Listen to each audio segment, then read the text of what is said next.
বোন বলে, রে ভাই তুমি জানো এখানে আমার মাও নাই বাবাও নাই, যদি আজকে আমার মা এখানে থাকতেন, আমার বাবা এখানে থাকতেন, তাহলে তুমি আমার একটা আঘাত করতে পারতা না রে ভাই। বোনের কান্না দেখে ওমরের ভেতরে একটা মায়া চলে আসলো। ওমর রাদিয়াল্লাহু তাআলা আনহু বলে, রে বোন আমি ঘরের দরওয়াজায় আসার পর কেন একটা আওয়াজ শুনেছিলাম, বলে এটাই তো আমার মাওলার কালামের আওয়াজ। বলে, রে ভাই তুমি মুসলমান নয়, তুমি কাফের, তুমি তো নাপাক, তুমি এটা পড়তে পারবা না। বলে, ও বোন, মুফাসসিরিনে কেরাম বলেন, কেউ কেউ বলেন ওমর নিজের হাতে কোরআন নিয়ে পড়েছেন, আবার কেউ কেউ বলেন না না, বোন ওমরকে কোরআন তেলাওয়াত করে শুনিয়েছেন। তাহা মা আনজালনা আলাইকাল কুরআন লিতাশকা। ওমর বলে, রে বোন তাড়াতাড়ি আমারে মুহাম্মদের কাছে নিয়ে যাও। এবার ওমরকে ভগ্নিপতি নিয়ে রওনা হয়ে গেলেন। প্রহরী সাহাবায়ে কেরামগণ তাকায়া দেখে ওমর তরবারি নিয়ে মায়ার নবীর গর্দান আনার জন্য আসতেছে। সাহাবায়ে কেরাম বলে, ও নবী আপনি আমাদেরকে অর্ডার দেন, তাকে হত্যা করে ফেলে। মায়ার নবী কান্না জড়িত কণ্ঠে বললেন, ভাই ওমরের কিছু করবা না, রাস্তা করে দাও, ওমর যেন আসতে পারে। কারণ আমি নবী আল্লাহর পক্ষ থেকে জেনেছি ওমর এখন আমাকে মারার জন্য আসে নাই, ওমর নিজেই মরার জন্য হাজির হয়েছে। মায়ার নবী রাহমাতুল লিল আলামিন ওমরের অপেক্ষায় আছেন। ওমর মায়ার নবীর কাছে গিয়া বসিয়া তরবারিটা পার্শ্বে রাখিয়া নবীর দিকে তাকায় আছেন। কারণ আমার মায়ার নবীর চেহারা মুবারক এত সুন্দর, কোন মানুষ যদি 7 দিন না খেয়ে যদি একটা বার আমার মায়ার নবীর দিকে একটা নজর তাকাইতো, একটা নজর তাকানোর কারণে 7 দিনের ক্ষুধা নিবারণ হয়ে যাইত। ইমামুল আউয়ালিন আল আখিরিন বাহরে সাদকা রাহমাতাল লিল আলামিন সাইয়্যিদুল কাউনাইন খাতমুল মুরসালিন আখিরা মুদবুদ ফখরুল আউয়ালিন শতবজুদাশ রাহমাতাল লিল আলামিন মসজিদে ওশুদ হামারো এ জমিন। আলাইহিস সালাম ব্যাপারটা জেনে গাছকে জিজ্ঞেস করলেন, কি চাও রে গাছ?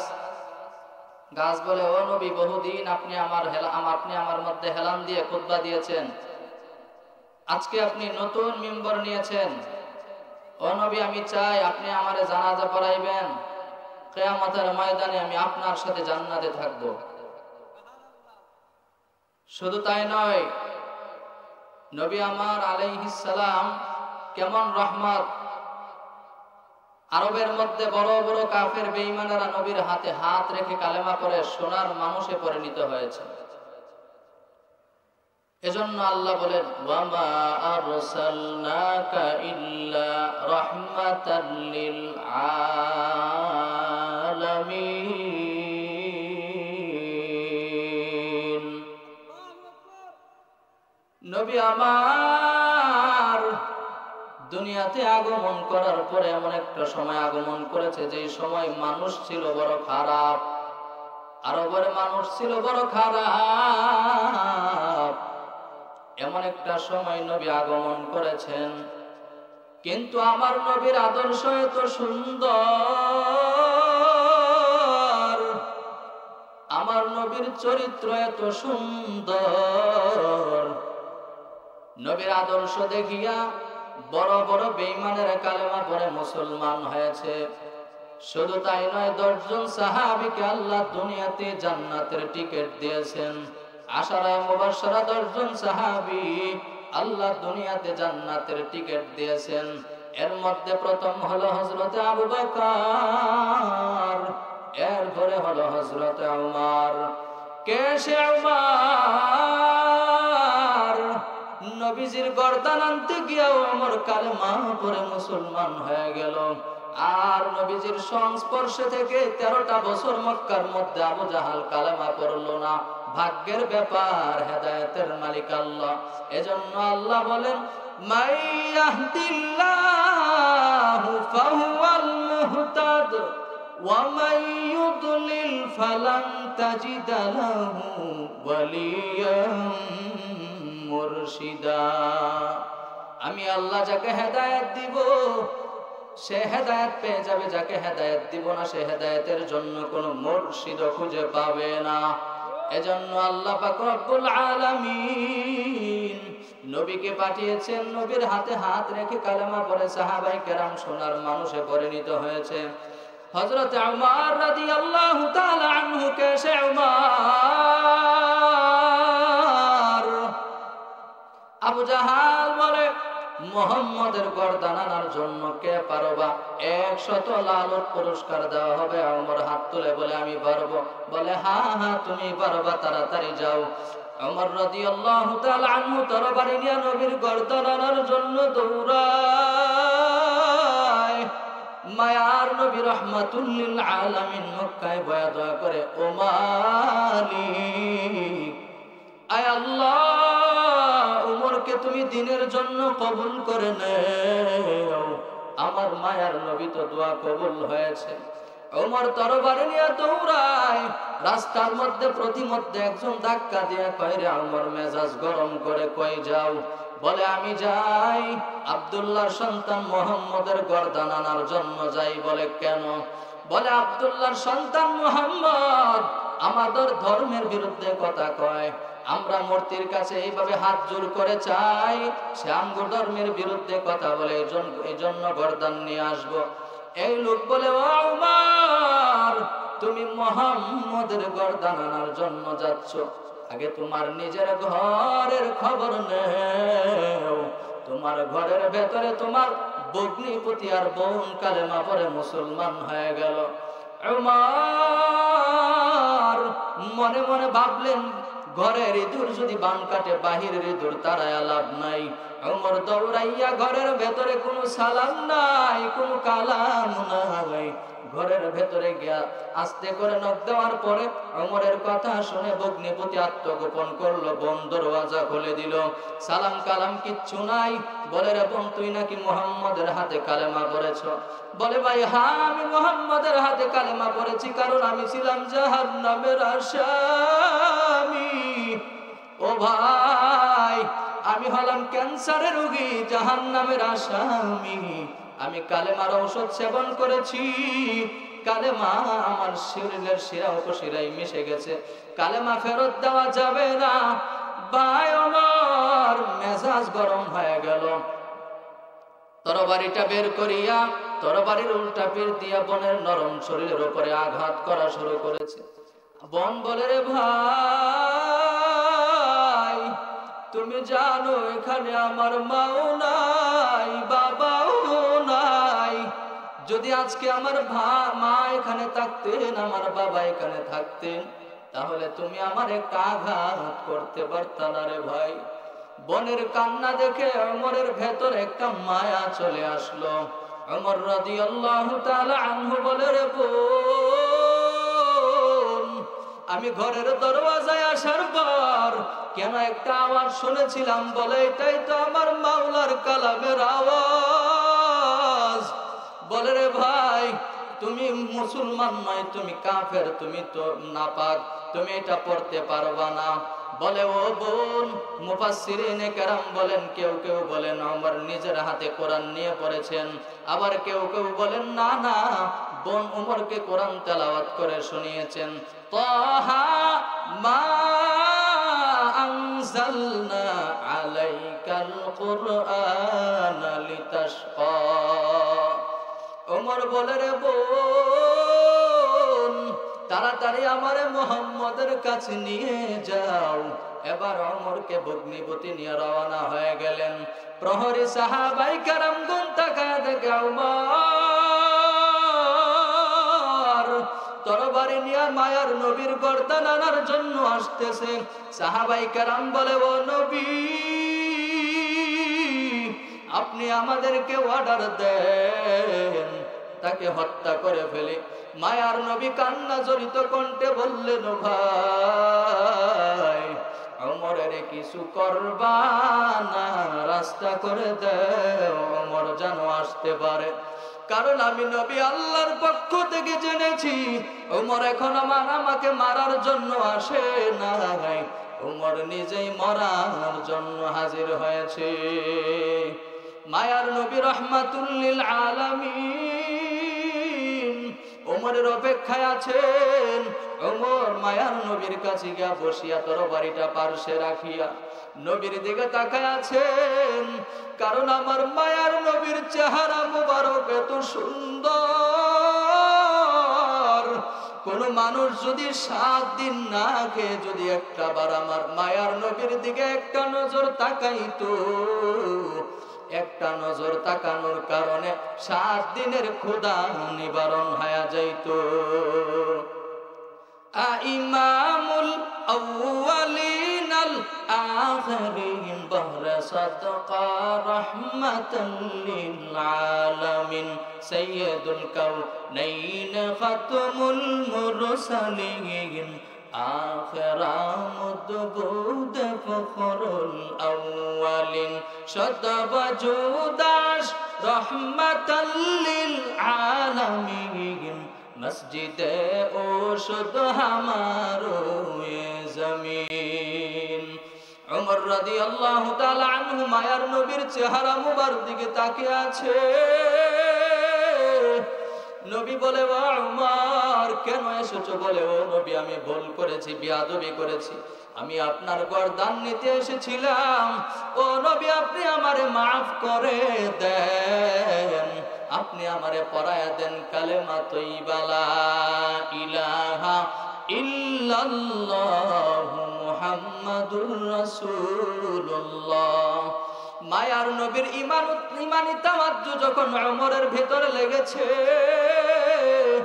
ওমর এবার কাবার হাতিমের মধ্যে দৌড়াইয়া দাঁড়ায় কয়, রে কাফের বেঈমানের দলায়, 5 মিনিট আগে আমি ওমর ছিলাম জাহান্নামের আসামি, এখন আমি ওমর ইসলামের বড় খাদেম হয়ে গেলাম। আয় আয়, কারো স্ত্রীকে যদি বিধবা বানাতে চাও, কারো সন্তানকে যদি এতিম বানাতে চাও, আমি ওমরের তরবারির নিচে আইসা দাঁড়াও। কে সে ওমর? খলিফাতুল মুসলিমিন, অর্ধজাহানের খলিফা। সে ওমর যখন খলিফার দায়িত্ব নিয়েছে, ওমর রাদিয়াল্লাহু তাআলা আনহু যখন দিনের বেলা মানুষের বিচার আচার করতেন, রাতের বেলা ঘুরে ঘুরে দেখতেন কার কি হালত, কে কি অবস্থায় আছে। জঙ্গলের পাশে ওমর একদিন এক ঘরের কিনারায় গিয়া দেখে একটা মহিলা পায়ের কাছে কিছু বাচ্চা নিয়ে বসে আছে, ঘরের ভেতরে খানা নাই। গিয়া বলে, ও আম্মা জান। দূরত্ব থেকে কিছু সময় ওমর দেখলেন, কাছে গিয়া বললেন, ও আম্মা জান, আপনি কেন কাঁদেন? আপনার সন্তানরা কেন কাঁদে?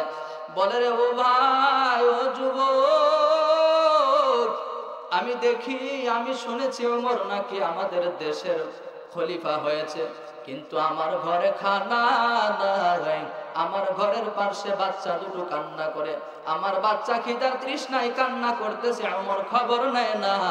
ওমর, আমি আল্লাহ যদি দুনিয়াতে না পারি, আল্লাহর আদালতে আমি ওমরের নামে বিচার দায়ের করব।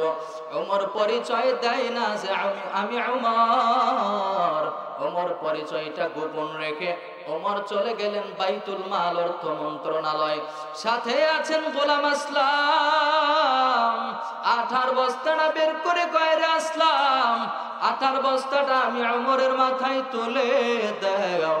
বলে ও খলিফাতুল মুসলিমিন, আমি আসলাম থাকতে আপনি কেন মাথার মধ্যে আঠার বস্তা নেবেন? বলে রে আসলাম, তুমি কি চাও আমি ওমর জাহান্নামের আসামি হয়ে যায়, আল্লাহর আদালতে দাঁড়িয়ে যাই? বলে না না, তাহলে আমার কাজ আমারে করতে দাও, আমার মাথার মধ্যে আঠার বস্তাটা তুলে দাও।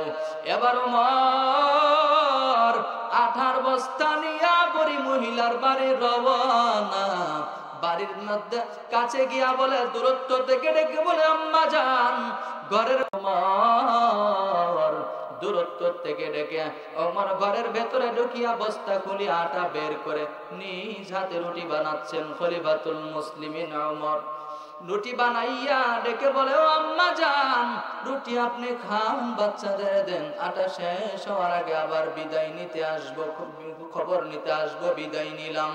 ওমর আবার চলে গেলেন। পরের দিন বার্তাবাহককে পাঠায় বলে, অমুক এলাকার মহিলাকে গিয়া বলো খলিফাতুল মুসলিমিন ডেকেছে। আম্মা জান বলেন, যুবক দাঁড়াও, আমি হাত উঁচু করে তোমার জন্য একটু দোয়া করি। আল্লাহ যদি ওই ওমরকে খলিফাতুল মুসলিমিন না বানায়, যদি তোমার যুবকেরে বানাইতো, তাহলে এই দেশ বেহেশতের বাগান হয়ে যাইতো। এরপরে ওমর পরিচয় দেয় না। বার্তাবাহককে পাঠানোর পরে খলিফাতুল মুসলিমিন যখন ডাকে আপনারে, মহিলা বাচ্চাদেরকে নিয়ে বলে, মায়েরকে মনের মতো দেখে নাও, আর বুঝি দেখা হবে না রে সন্তান। কারণ খলিফাতুল মুসলিমিন জেনে গেছে আমি তার নামে অনেক কিছু বলেছি। বাচ্চাদেরকে গলা জড়ায় কান্না করে আর বলে, মাকে মনের মতো দেখে নাও। ওমর মসনদের মধ্যে দাঁড়িয়ে আছে। মহিলা ওমরের সামনে তাকায়া দেখে যে মসনদের মধ্যে দাঁড়িয়ে আছেন গত রাতের যুবক, সেই হযরত ওমর।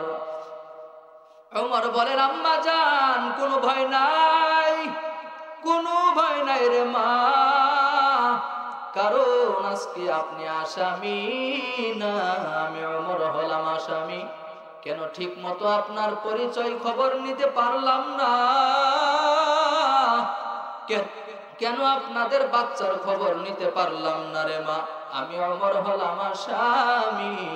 ওমর লম্বা একটা পাগড়ি নিয়ে গলার মধ্যে বাঁধিয়া বলে, ও আম্মা জান, একটা পাগড়ির মাথা আমার গলার মধ্যে পেঁচায় দিল, আর একটা মাথা আমি আপনার হাতে দিলাম, আপনি আমি ওমরের বিচার করে দেন। তারপরে চাই না আমি ওমর আল্লাহর আদালতে হাসরের ময়দানে দাঁড়িয়ে যাব, কারণ ওই দিনের আযাবটা বড় মারাত্মক। সূর্যটা থাকবে মাথার উপরে নেমে আসবে, যে সূর্যটা 9,30,00,000 মাইল উপরে সূর্য, কিয়ামতের ময়দানে ওই সূর্যটা মাথার উপরে নেমে আসবে। এখন তো একটা মুখ জমিনের মধ্যে দেওয়া, কিয়ামতের ময়দানে সূর্যের 12টা মুখ জমিনের দিকে ফেরত দেওয়া হবে। আর জাহান্নামের এমন বিকট আওয়াজ, তোমার আমার মায়ার নবী সিজদায় পড়ে কাঁদবেন আর বলবেন, আল্লাহ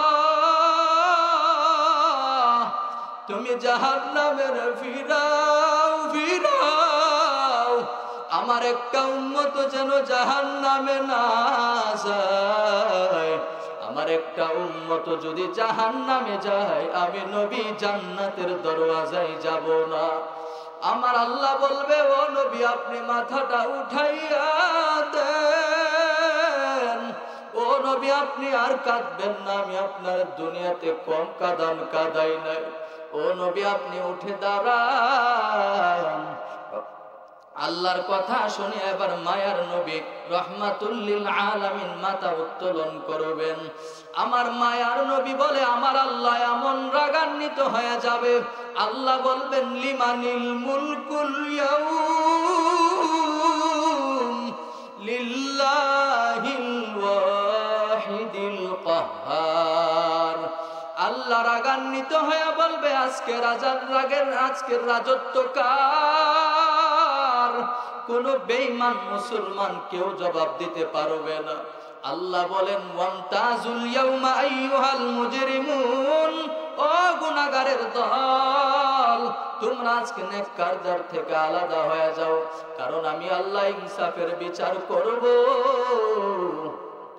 আল্লাহর এই রাগান্বিত কথা শুনিয়া জাহান্নামী বেঈমানেরা কাঁপতে শুরু করবে, জাহান্নাম সামনে আগাইতে থাকবে। আল্লাহ বলবেন হাল মিম মাজিদ, ও আল্লাহ গুনাহগার গুলো কই, আমার পেটের ভেতরে দাও।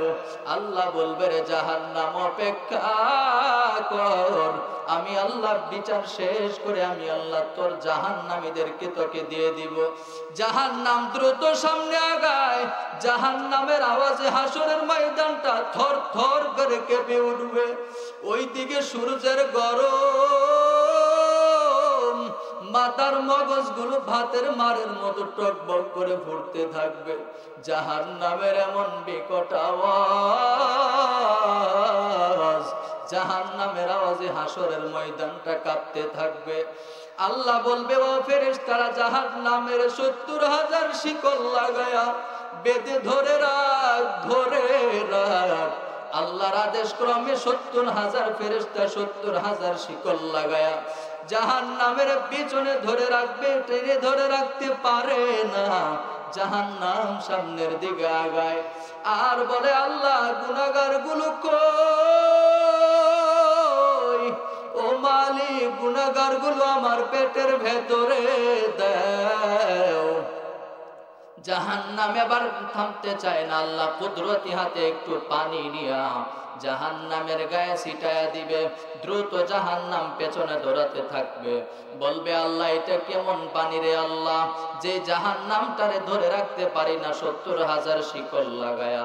ও মালিক এটা কেমন বরকতের পানি, এটা কি আবে হায়াতের পানি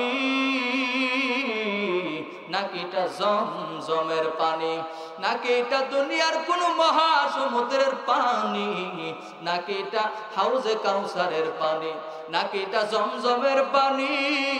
আল্লাহ বলবে রে ফেরেশতা না, না এটা আবে হায়াতের পানিও না, এটা দুনিয়ার কোন মহাসমুদ্রের পানিও না, এটা জমজমের পানিও না, এটা হাউজে কাউসারের পানিও না। ও ফেরেশতারা এটা হলো আমার মায়ার নবীর উম্মতের চোখের পানি। আমার মায়ার নবীর উম্মতেরা তারা ঠান্ডা পানি দিয়া ওযু বানায়া তাহাজ্জুদের মুসল্লায় দাঁড়ায় আমি মাওলার দরবারে কান্না করেছি আর বলেছে রে আল্লাহ তুমি আমাদেরকে জাহান্নাম থেকে বাঁচাও, জাহান্নাম থেকে বাঁচাও। ও আল্লাহ জাহান্নামের আগুন এক সেকেন্ডের আযাব সহ্য করতে পারবো না। ওরে নবীর উম্মতের দল কোন দিকে চলছো রে ভাই, একটু নিজেকে নিয়ে মনটারে একটু প্রশ্ন কর। রাতের বেলা ঘুমের ঘরেও তো কত মানুষ দুনিয়া থেকে বিদায় হয়ে যায়।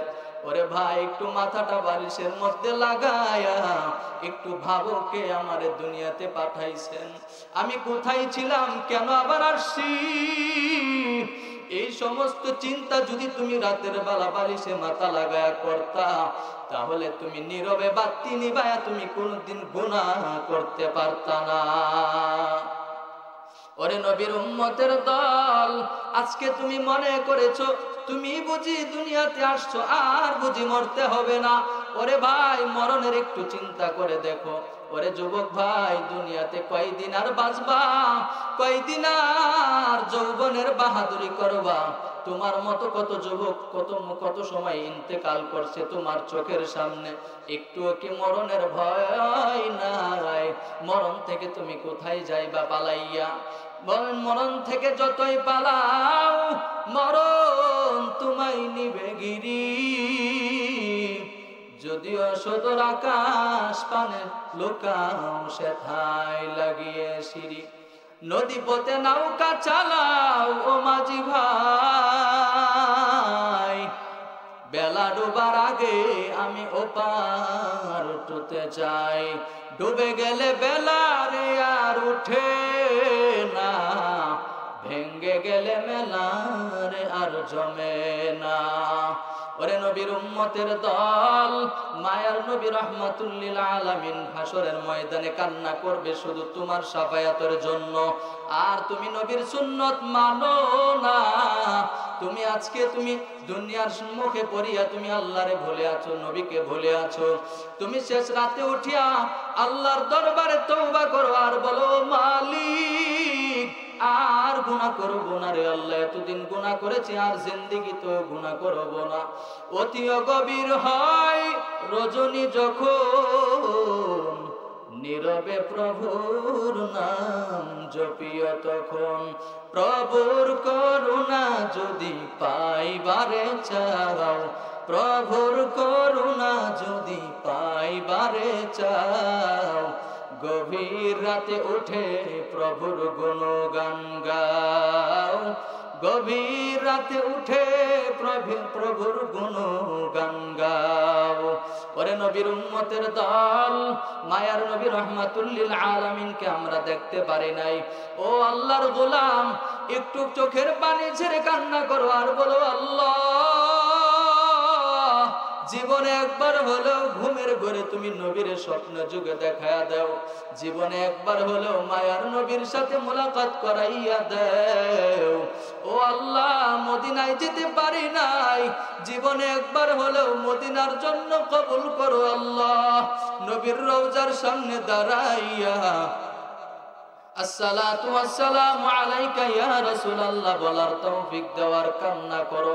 আল্লাহ যদি কবুল করে নেয়, জীবনে একবার হলেও তুমি মায়ার নবীর রওজার সামনে দাঁড়াইয়া সালাম দেওয়ার তৌফিক দিবেন। মদিনা যাইতে পারলাম না, মদিনা দেখতে পারলাম না, মদিনা যাইতে পারলাম না, মদিনা দেখতে পারলাম না।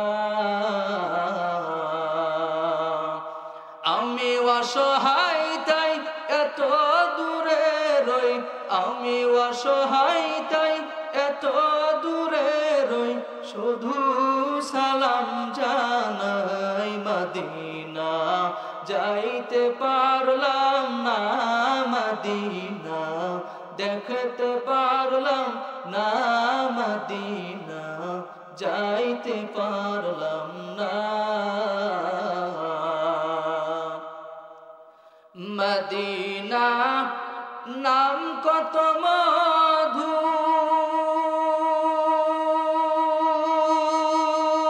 মধুর, মদিনা আর যে কত দূর। মদিনা নাম কত মধুর,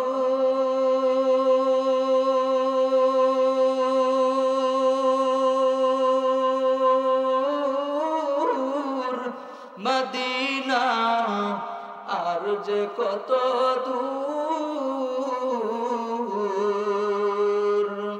সেই মদিনার পথের ধুলি আমি, সেই মদিনার পথের ধুলি আমি মাখতে পারলাম না, মদিনা যাইতে পারলাম না, মদিনা দেখতে পারলাম না, মদিনা যাইতে পারলাম না।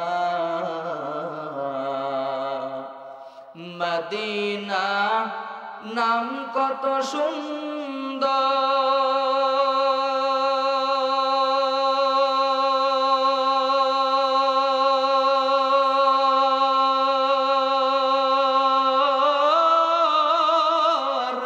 মদিনা কেড়ে সে অন্তর।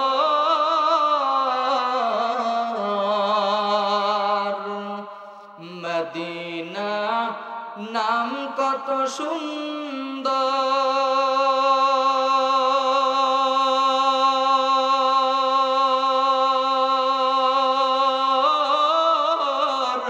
মদিনা কেড়ে সে অন্তর। পাখির থাকলে, পাখির ন্যায় ডানা থাকলে যেতাম মদিনায় মদিনা, যাইতে পারলাম না মদিনা, দেখতে পারলাম না মদিনা, যাইতে পারলাম না। আমি অসহায় তাই এত দূরে রই, আমি অসহায় তাই এত দূরে রই, শুধু সালাম জানাই মদিনা, যাইতে পারলাম না মদিনা, দেখতে পারলাম না মদিনা, যাইতে পারলাম না। আরবের প্রবাল হাওয়া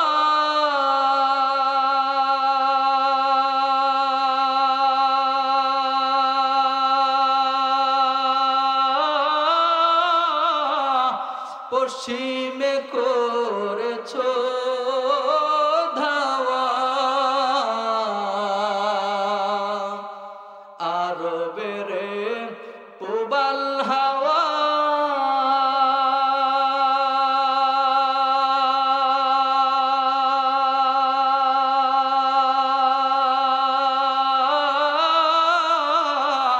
পশ্চিমে করেছো ধাওয়া, এই গরিবের দুঃখী সালাম, এই গরিবের দুঃখী সালাম, পৌঁছে দিও মদিনায় মদিনা, যাইতে পারলাম না মদিনা, দেখতে পারলাম না মদিনা, যাইতে পারলাম না মদিনা, দেখতে পারলাম না। আমি অসহায় তাই এত দূরে রই, আমি অসহায় তাই এত দূরে রই, শুধু সালাম জানাই মদিনা, দেখতে পারলাম না মদিনা, যাইতে পারলাম না। মদিনা নাম কত সুন্দর,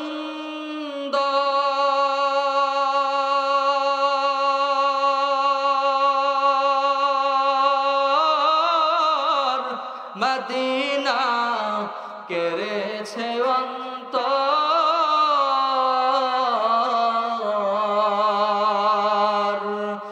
মদিনা নাম কত সুন্দর,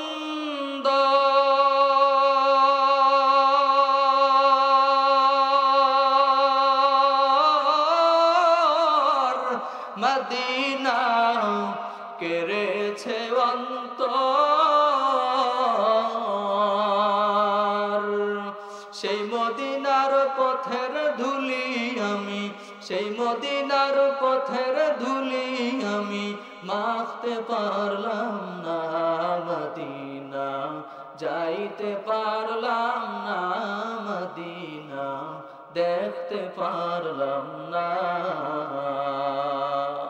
ওরে নবীর উম্মতের দল, আল্লাহর দরবারে চোখের পানি ছেড়ে কাঁদো আর বলো আল্লাহ, জীবনে একবার হলেও মদিনায় দাও। ও আল্লাহ, আপনার কাবার কালো গিলাফটা দইরা লাব্বাইক বলার তৌফিক দাও। ও আল্লাহ, নবীর রওজার সামনে একবার দাঁড়ায়া সালাম দেওয়ার তৌফিক দাও। আল্লাহ যদি কবুল করে নেয়, জীবনে একবার হলেও তুমি মদিনায় যেতে পারবা। ওরে নবীর উম্মতের দল, এরে আল্লাহর গোলাম, আল্লাহ বলেন ওয়ালাকাদ কাররামনা বানি আদম ওয়া হামালনাহুম ফিল বাররি ওয়াল বাহরি ওয়া রাযাকনাহুম মিনাত তাইয়্যিবাত ওয়া ফাদ্দালনাহুম আলা কাসীরিম মিম্মান খালাকনা তাফদীলা। আল্লাহ বলেন বনি আদমকে আমি বড় সম্মান করে বানিয়েছি, বড় আদর করে বানিয়েছি। কারণ আমি আল্লাহর ছেলে নাই, মেয়ে নাই। আমি আল্লাহর একবার আল্লাহ আব্বু বলে ডাক দিব এমন কোন সন্তান আমি বানাই নাই। আমি বনি আদম রে বড় সুন্দর করে বড় আদর করে বানিয়েছি। এই মানুষটা জাহান্নামের আগুনে জ্বলবে, আমি আল্লাহ সহ্য করতে পারবো না। এই মানুষটা জাহান্নামে যাবে, আমি আল্লাহ সহ্য করতে পারবো না। ও নবীর উম্মতের দল, 5 বেলার আযান হয়, আযান হয়, আযানের সময় তুমি মসজিদে যাও না, ঘুমাইয়া থাকো, বিছানায় শুয়ে থাকো, ঘোরাফেরা করো। ও ভাই, তোমার পা দুটো আগাইয়া দাও, আমি তোমার পায়ে হাত রেখে বলি আর জীবনও কোনোদিন নবীর সুন্নত নবীর কাদাইবা না, জীবনও আর কোনোদিন আল্লাহর হুকুম অমান্য করবা না। ও যুবক ভাই, তুমি এখানে নামাজ পড়ো না, তুমি 5 বেলার নামাজটার মধ্যে যেতে পারো না। মদিনায় নবী শুয়ে শুয়ে কান্না করে, আযান শুনে আসো যারা বিছানায়, তাদের জন্যে কান্দেন নবী মদিনায়, তাদের জন্যে কান্দেন নবী মদিনায়। ওই নবীর জন্যে কি মায়া লাগে না, ওই নবীর জন্যে কি মায়া লাগে না। হায়রে মানুষ নামাজ কেনে পড়ো না, হায়রে উম্মত মসজিদে কেন আসো না, আযান শুনে আসো যারা বিছানায়, তাদের জন্যে কান্দেন নবী মদিনায়, তাদের জন্যে কান্দেন নবী মদিনায়। ও নবীর উম্মতের দল, আপনি আজকে নামাজ পড়ছেন না, কি মনে করেছেন দুনিয়াতে সারা জীবন থাকবেন? না রে ভাই না, দুনিয়া থেকে একদিন বিদায় হতে হবে, অন্ধকার কবরে যেতে হবে। আপনাকেও 3টা প্রশ্ন করবে, সবগুলো প্রশ্নের জবাবও দিতে হবে। এজন্য আপনাদের কাছে অনুনয় বিনয়ের সাথে বলে যাই, ও ভাই, 5 ওয়াক্ত নামাজ পড়বেন, মা বাবার খেদমত করবেন। আল্লাহ যদি কবুল করে নেয়, তুমি 5 ওয়াক্ত নামাজ পড়িয়া নবীর সুন্নত মানিয়া মা বাবার খেদমত যদি করো, তুমি দুনিয়াতে ভালো মানুষ হইয়া যাইবা। মানুষ তুমি মরে গেল, দুনিয়াতে তোমার জন্য দোয়া করবে। আর এমন মানুষ হইয়া দুনিয়ার থেকে যাইও না যে মানুষের জন্য মানুষ মরে গেল বদদুয়া করে। মানুষ মরে গেল বলে সে মরে গিয়েছে, ভালো হয়েছে, এমন কথা যেন না বলে। নিজের জীবনটাকে ফুলের মতো সাজাইয়া নাও। ফুলের মতো যদি সাজাইতে চাও, 3টা আমল আমি বলে দিয়া যাই। 3টা আমল করবা। 1 নাম্বার, মোবাইলের কোনোদিন আপন বানাইবা না। 2 নাম্বার, কোনোদিন বখাটে যুবকের বন্ধু বানাইও না। 3 নাম্বার, কোনোদিন চিনো আর না চিনো সাদা দাড়িওয়ালা মুরব্বীদের সাথে বেয়াদবি করবা না। 3টা আমল যদি তুমি করতে পারো, আল্লাহর কসম করে বলি, তোমার জীবনটা দুনিয়াতেই হয়ে যাবে ফুলের মতো পবিত্র। তুমি মরে গেলেও মানুষ দোয়া করবে, তুমি মরে গেলেও তোমার জন্য মানুষ দোয়া করবে, তুমি মরে গেলেও তোমার কবরের পাশে মানুষ গিয়া তোমার জন্য দোয়া করবে আল্লাহর কাছে। ও ভাই, দুনিয়া থাকার জায়গা না, চলে যেতে হবে। দুনিয়া কিছুই থাকার জায়গা না, চলে যেতে হবে একদিন। তুমি একটু ভাবো, কোন দিন তুমি কোথায় ছিলে, আজকে কোথায় আছো, আবার কোথায় যাইবা। মরণের কথাটা একটু বেশি করে চিন্তা করো। তুমি কোথায় ছিলা, কোথায় আসছো, আবার কোথায় যাইবা। আবার একদিন অন্ধকার কবরে যাইয়া আবার জাহান্নামের আগুনে যদি জ্বলতে হয়। ও ভাই, আব্দুল কাদের জিলানীকে একদিন এক কুকুর প্রশ্ন করেছিল, আপনি ভালো নাকি আমি ভালো? বলে, ও কুকুর, আমি মরণের আগে তোমার প্রশ্নের জবাব দিতে পারবো না। বলে, কেন? বলে, রে কুকুর, আমি মরার পরে যদি আমি আব্দুল কাদের জিলানী যদি জাহান্নামে যাই, তাহলে আমার চেয়ে তুমি কুকুর ভালো। আর যদি না হয় আমি আব্দুল কাদের জিলানী যদি জান্নাতে যাই, তাহলে ওই কুকুর আমি তখন বলতে পারবো আমি তোমার থেকে আমি অনেক ভালো। এজন্য আল্লাহ তাআলা যা কিছু বলা হয়েছে, আল্লাহ যেন আমার সব কথার উপর আমল করার তৌফিক দান করেন। সর্বপ্রথম আল্লাহ তাআলা যেন আমাকে আমল করার তৌফিক দান করেন। সকলে বলেন আমিন। আল্লাহ তাআলা আমাদের সবাইকে কবুল করেন, বলেন আমিন। আসসালামু আলাইকুম ওয়া রাহমাতুল্লাহি ওয়া বারাকাতুহু।